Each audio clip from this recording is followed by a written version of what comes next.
Hello guys, it's Tuesday morning. இன்றைக்கி லஞ்சுக்கு தால், ரசம், potato fry தான் பிளான் பண்ணியிருந்தேன். பிரேக்ஃபாஸ்ட்டுக்கு சிம்பிளாக பண்ணுற மாதிரி மாப்பிள்ளை சம்பா அரிசி கஞ்சி தான் பண்ணேன். அரிசியை நைட்டே ஊற வச்சுட்டு மார்னிங் அதை மிக்சியில் ஒரு 2 பல்ஸ் விட்டு 1 கிளாஸ் அரிசிக்கு 5 கிளாஸ் தண்ணி ஊற்றி ஒரு 5 to 6 விசில்ஸ் போட்டு எடுத்திங்கன்னா நல்லா வெந்து கஞ்சி மாதிரி வந்துடும்.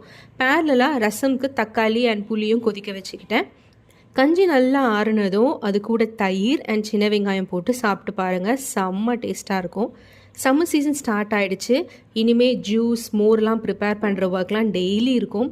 அதனால் நான் மார்னிங்கே தயிர், இஞ்சிலாம் சேர்த்து மிக்சியில் அடிச்சுட்டு கொத்தமல்லி கட் பண்ணி போட்டு ஃப்ரிட்ஜில் ஸ்டோர் பண்ணி வச்சுக்கிட்டேன்.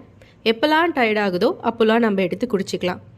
நீங்களும் என்ன மாதிரி சம்மருக்கு என்னெல்லாம் ப்ரிப்பரேஷன் பண்ணி வச்சுப்பீங்கன்னு கமெண்ட்டில் சொல்லுங்கள். இந்த வீடியோவோட கண்டினியூவேஷனை நான் நெக்ஸ்ட் ஷார்ட்ஸில் போடுறேன். பை.